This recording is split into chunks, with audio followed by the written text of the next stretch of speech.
Okay, good morning everyone. Today we shall see lab program number 3. The program is Python program to implement build a decision tree using ID3 algorithm. Uh, you must also use this algorithm to classify the new data.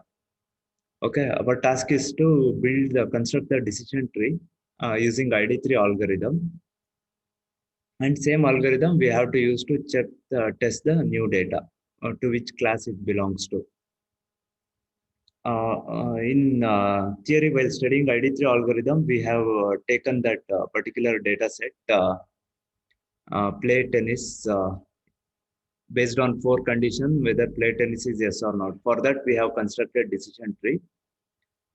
Here, what we are going to do is this lab program, although they have asked us to implement it, if you try to implement this program, it will be a very lengthy program.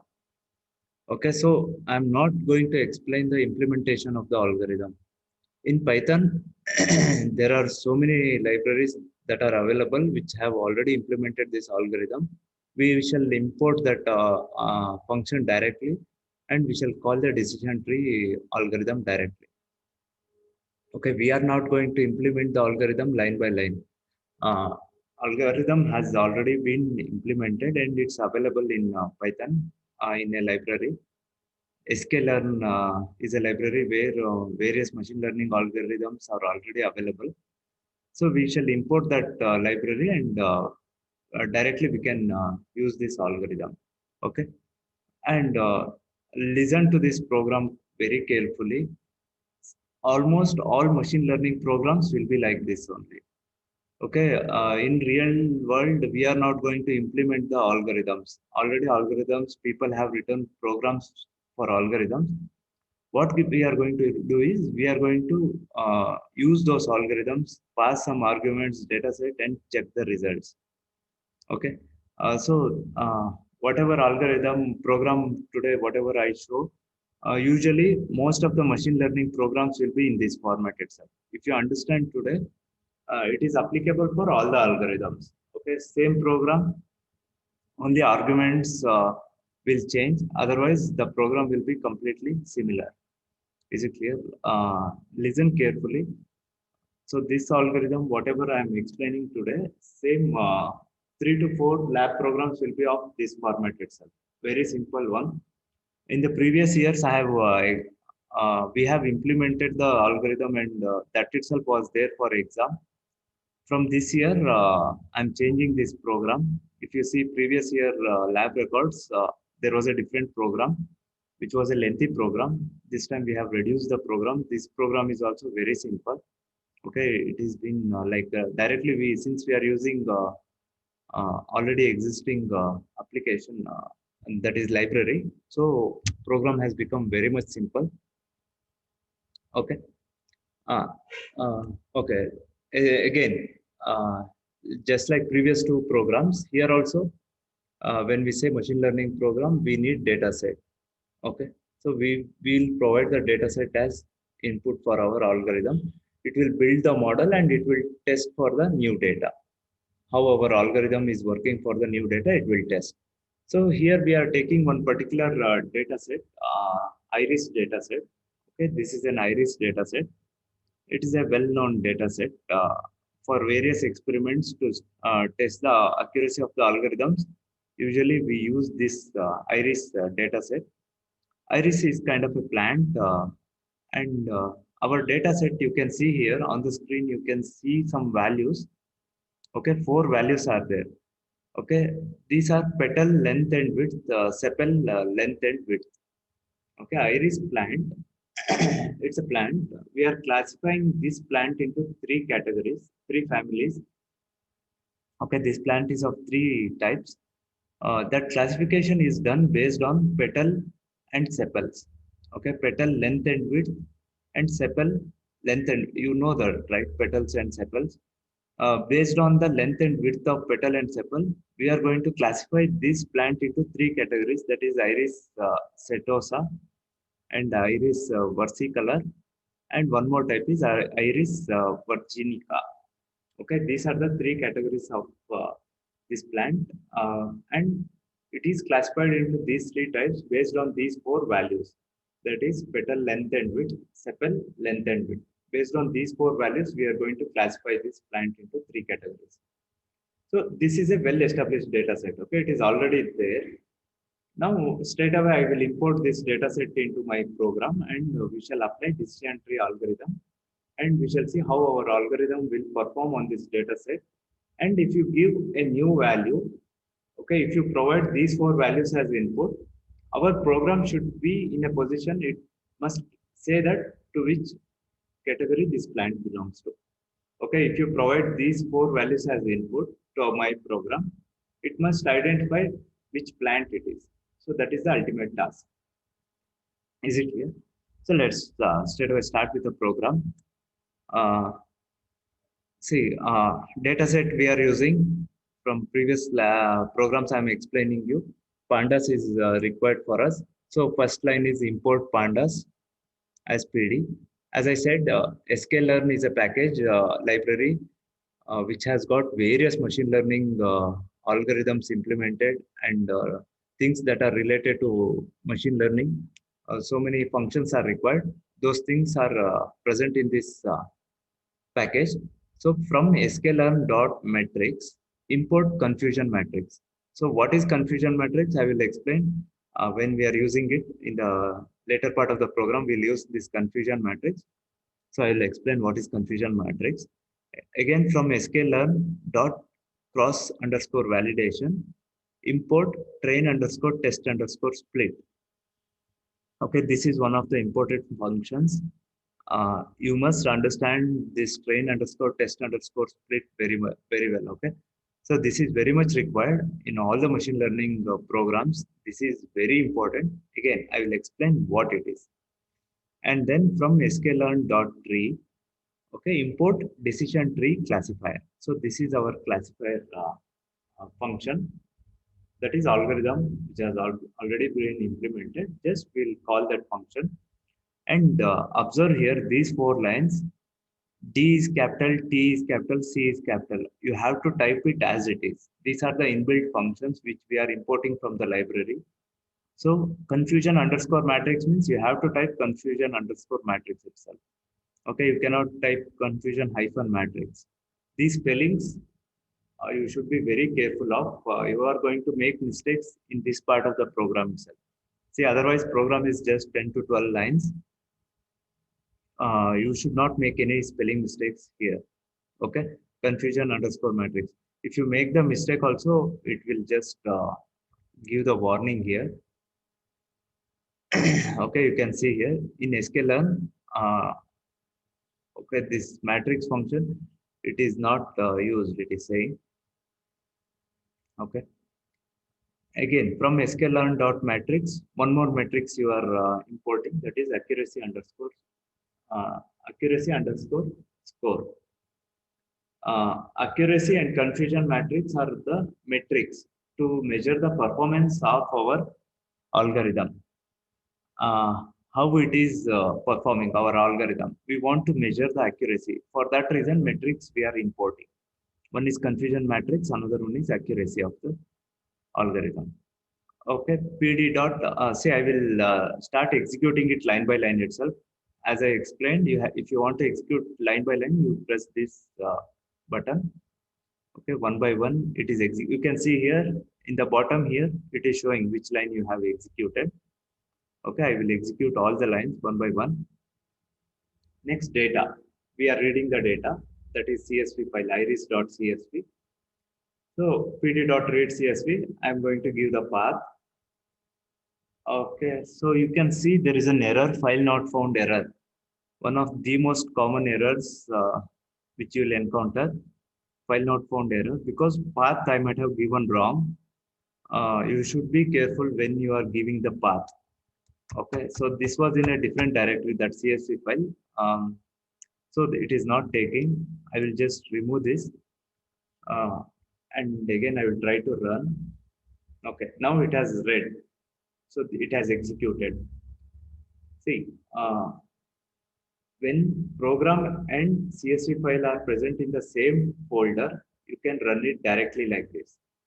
If they both are in different folders, you have to give the path name correctly. Okay, path name correctly. Here, path was before that I got the error, path error. Now CSV and program are say in the same folder, so it is executing it properly. And header is equal to none. Why you have to put header is equal to none? You can see here from the first line itself, our example has started. These values have started. There is no header in this data set.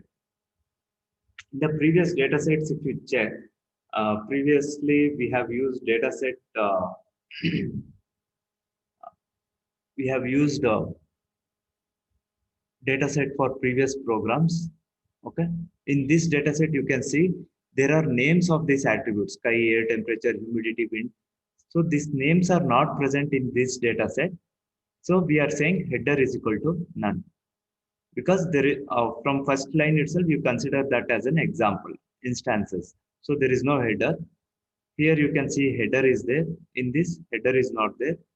Column names are not there. So I will run it. We have to give it like this: header is equal to none. Okay. Next, I want to know the length of the data set. You just length of data, execute this line. See, these are simple. Length of data set, data length you can see here 150. So 150 examples are there. Okay. Overall 150 examples are there. Data.shape. What you will get if you execute data.shape. Already we have used this function in the previous cases. Data.shape means what are the things it will give. Okay. Data.shape. You can see here output you got 150, 5. That means 150 rows, 5 columns. Okay, 150 rows are there in our data set, 5 columns. 4 columns data, 5th column, that is the name of the plant. 3 categories of plants are there. So fifth column represents the class to which that data belongs to. 150 rows are there, 5 columns are there in my data set.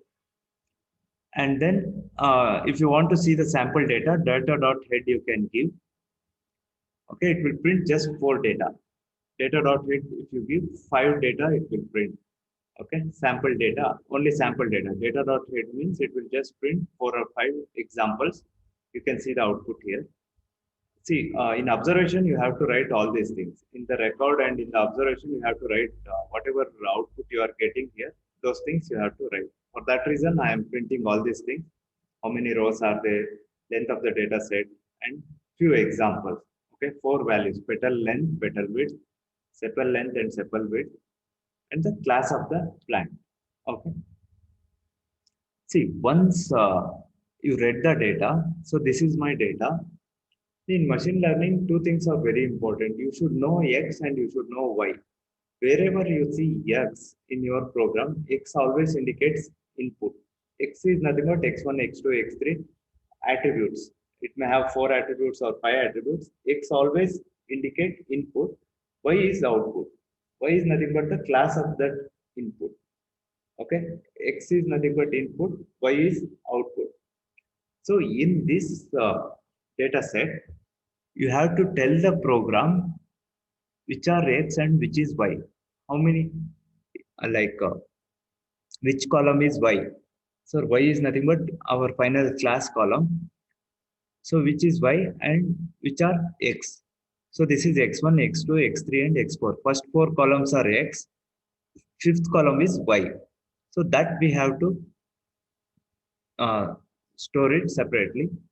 So X is equal to data.values. So in yesterday class, I explained these things. Colon indicates what? If I, in the square bracket, if I put colon, what does that mean? See, I'm asking everyone, colon means what here?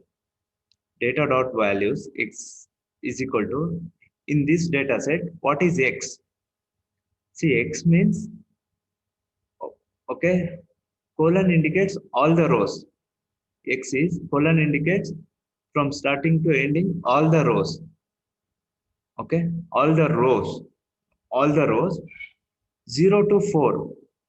See, square bracket, rows, comma, column. I'm trying to assign the values to X. X will become a table which consists of all the petal length and petal width of all the examples. That is, all the rows, column value 0 to 4 means 0, 1, 2, and 3. Okay, 4 is not included. 4 is the result column. 0, 1, 2, and 3. Okay, 4 columns and all the rows. That is nothing but our X. So after executing this X, you can see here, I will just type X and it will display what are the things it has read. Capital X it is. You can see all the numbers from 1 to 150, all the rows and only 4 values in the column. That is our X. So what is Y? Y is only final column. This colon indicates all the rows in the table, all the rows, comma, 4 indicates what? 4 indicates, what does the 4 mean? 4 indicates final column. Okay, 4 indicates final column. I have executed Y. I will just type Y. You can see Y is nothing but our plant names. Okay, Y is nothing but our plant names. It is stored in Y. In X, okay, in X, it is, okay, in X, all the rows and columns 0 to 4. Y, all the rows, only 4 columns. Is it clear? All the rows, only 4 columns. X and Y. Have you understood? All the rows, 0 to 4 columns. Y means all the rows, only 4th column. So I have assigned values to X and I have assigned values to Y. And next is very important thing. You can see here x underscore train, comma x underscore test, comma y underscore train and y underscore test. Four variables are there. Okay, four variables are there. For these four variables, I am assigning some value. What are those values? That value is nothing but the return value from the function train underscore test underscore split.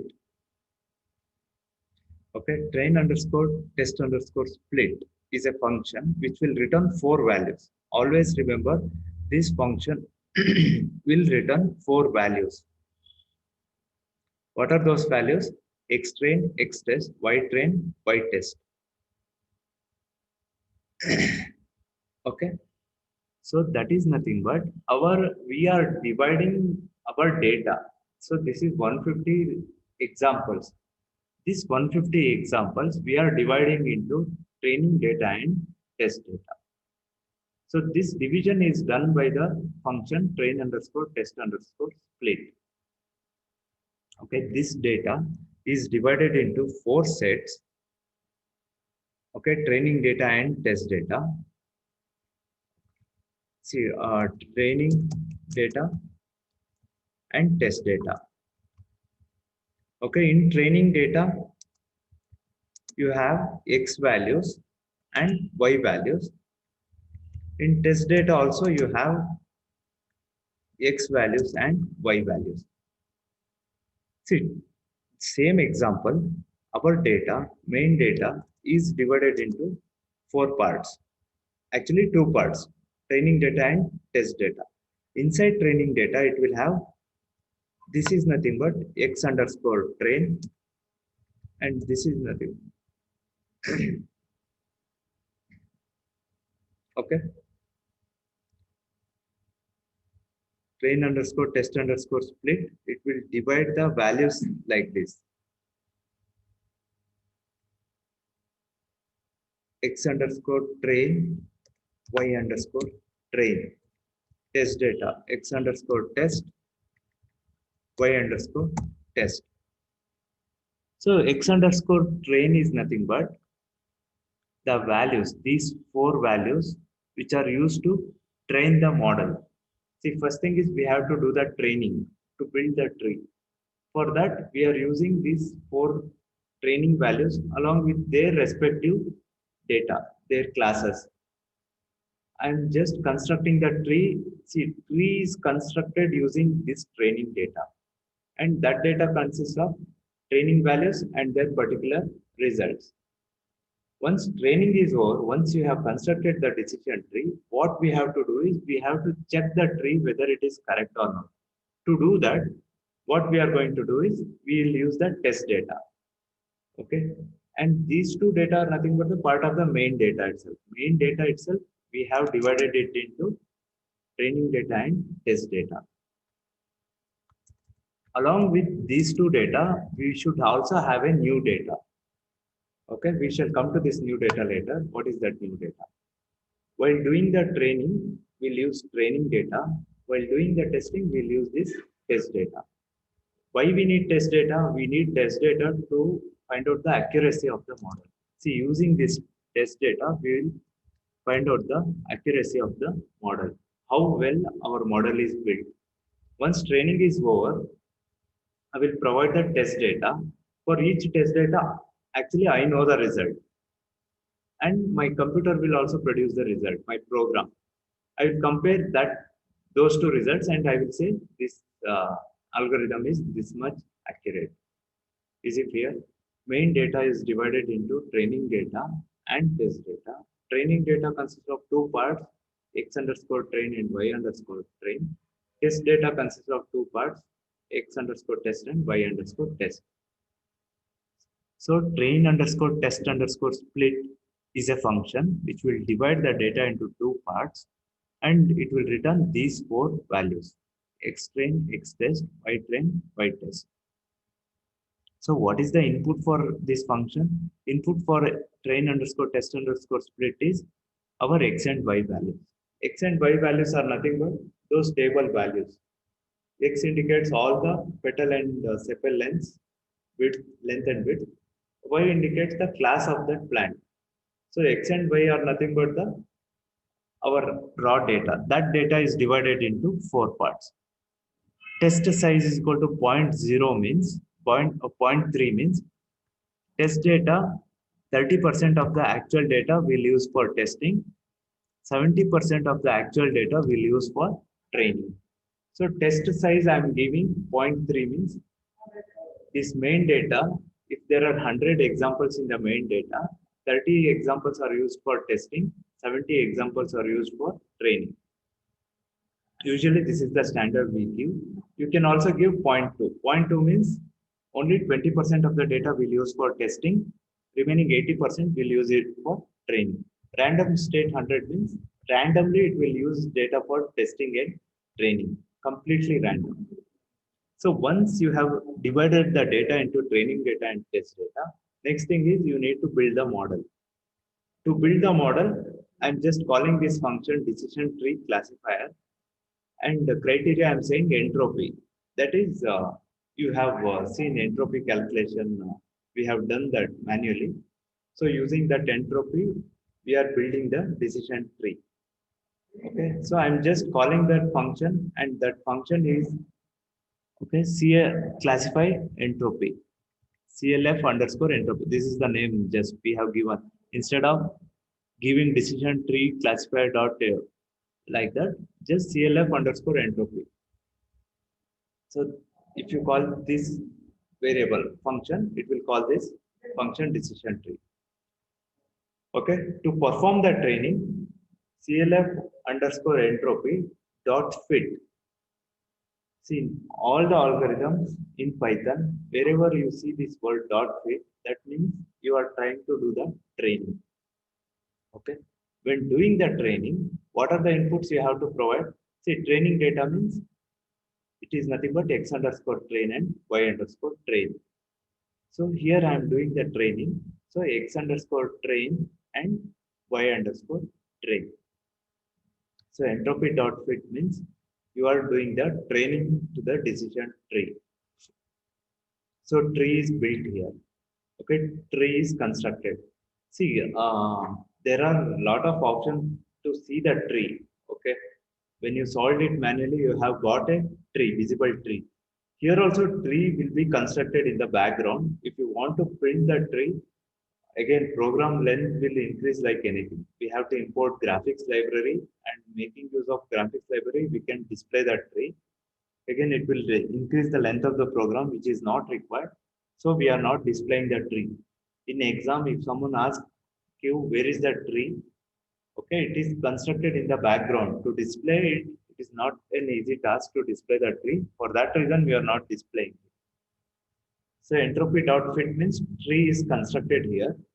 Once tree is constructed, see this part is over, training is over. Now I want to test the tree. Once training is done, your tree is constructed. Okay, tree is ready. Now I want to test how well that tree is constructed. For that, you have to provide the test data. You have to provide the test data. Next, what I will do is, once tree is constructed, I will predict. Okay, CLF underscore entropy dot predict to what you want to predict. I will provide the test data. So this is the text data, X underscore test. This is that, well, these are the values I will provide to the tree. So once you call the tree for prediction, it will return the predicted values. Okay, that we will store it in a variable called as y underscore predict. See, our test data is nothing but data from our main data set, results of which is present in y underscore test. Already I know the classes of that data, to which class that data belongs to. Still, I will give this data to the tree which we have constructed using this training. Okay, so this data is provided as input to our model, and it will give the result. We call it as predicted result. Okay, dot predict X underscore test. Okay, we shall run these things. I have not executed these things. I will just run these things. Okay, tree is built, tree is trained, and then y underscore predict. I have executed this. Predict the values for x underscore test. See, it is predicted. You can see those y underscore predict. Okay, it has predicted our values belongs to these some classes. So actual values I will print where actual value is present, actual result is present in y underscore test. So print that actual values. Okay, I have displayed the actual values. Predicted values is present in y underscore predict. So print the predicted values. You can compare them. See, you execute and you observe these results in your system. Okay, these are the actual values and these are the predicted values. Now it looks similar, but one or two differences will be there from the actual and predicted values. You cannot compare them manually. So what I will do is we have the metrics to compare them. Okay, we have confusion matrix and accuracy matrix. We can use them. So confusion matrix. See, this is the confusion matrix. Today we are running out of time. In all the programs, we have this confusion matrix. I will explain you there what is this confusion matrix. So whenever we do machine learning programs, always it is preferable that we have to print the confusion matrix. I will explain you what is this confusion matrix. It will take time. Okay, in upcoming programs, I will explain this confusion matrix. Then you can relate it to our tree program also. So that is confusion matrix. And then one more thing is accuracy underscore score. Accuracy of what? See, y underscore predict is our result. Y underscore test is actual result. So I want to compare them together. So there is an inbuilt function accuracy underscore score. It will predict these two values and it will give the result. You can see here accuracy is 95%. Okay, 95% our algorithm is working properly. For the given data, it is working properly, 95%. Okay, 95% accurate means one or two data it has classified wrong. Same thing is visible here in confusion matrix also you can see two data sets it has classified it wrong. Otherwise accuracy is good. Two data is misclassified. So that is one part of the program, finding the accuracy of the data. See, training is over, testing is over. Okay, you have trained the model using the training data and then you have tested the model using the test data. Okay, in the given data itself, we have used some part of the data and we have tested for the accuracy of the model. Next part is new data. New data means you have to give the petal length, some petal width, and sepal length and sepal width. Okay, these four values if you give, our program should tell which plant it is. Is it clear? If I type these four values, if I give these four values as input to my program, so program should classify this new, see this is an unseen data, unseen new data. Okay, this is an unseen new data. By seeing this data, our model should tell which plant it is. Is it Setosa or versicolor or virginica? It has to classify this new data to a new category. So that is what to do that I'm using array. So import numpy as np. And one more thing, flexibility with Python is you can import at any part of the program. It's not like C header files. You have to do it in the beginning of the program. See, I need the numpy library here, so I'm importing it at this point itself. Okay, import numpy as np. And I need array. For that reason, I have imported numpy. I'm giving four values here. You can give any four values here, 1.1, 0.5 or 2.5, 0.4 and 1.2. Okay, some new values, four values you have to give. And I'm assigning it to a data label new. Okay, that's a variable which has got four values. Now, clf underscore entropy dot predict. I want to do the prediction again. Okay, for this new data. Here we have given x underscore test for the already existing data. For the new data, I want to do the test. Okay, so it has done the test. You can see here, it is executing here, y underscore predict. Now, if I type y underscore predict here, okay, it is saying that belongs to a class called as iris.setosa. Okay, I'm displaying the result same here. Printed predicted value is equal to iris setosa. So for this new data, it is saying it belongs to some class setosa. Or you change these values and see what else it can give. Okay, some new value. Okay, you can see Virginica. I have changed those 4 values. Now it is classifying that plant as Virginica. Is it clear? See, usually any machine learning programs you take, any program in the internet you see, it will be having these instructions. One thing is train underscore test underscore split. Okay, that is to divide the given data into training data and test data. That is first thing. Okay, it will be there in any program you take. This will be there. And sklearn is very important. All the machine learning algorithms are defined under the library sklearn. So train underscore test, it will divide the data into training data and test data. Next thing is dot fit. Dot fit means we are training the model using x underscore train and y underscore train. So decision tree classifier we are using here. That is a model. We are training dot fit wherever you see. That means that we are training the model using this data and dot predict. Okay. Test data you give it as input argument to predict.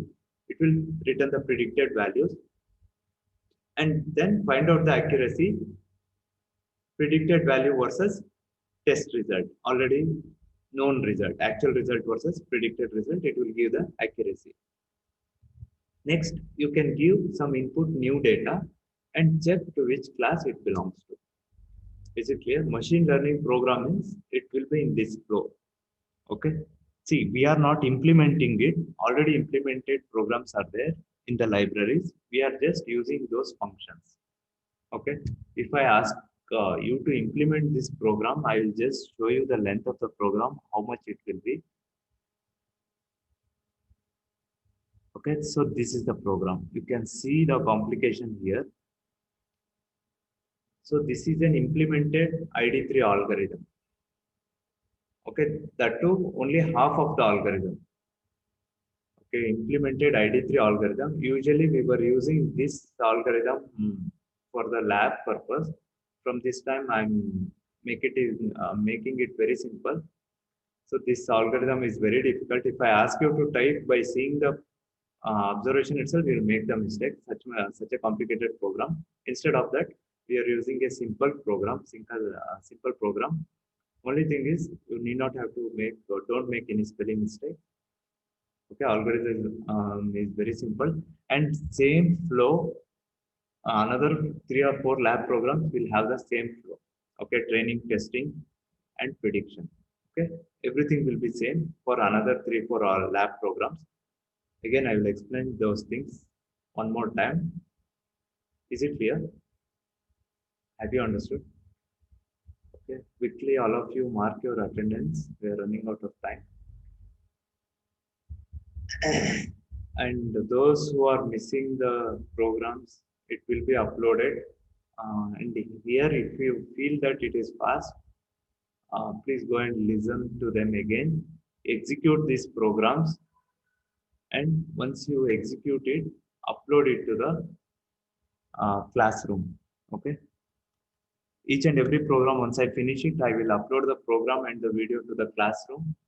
You have to upload your screenshots. See, if you don't do that, first thing is it is for your benefit. Okay. Don't just do it for my sake. It will help you people because these algorithms will be used in your corporates also. So for industry also, it will be useful. Okay, don't just do it for my sake. It is for your benefit. Execute these programs. I will mail this program, execute these programs.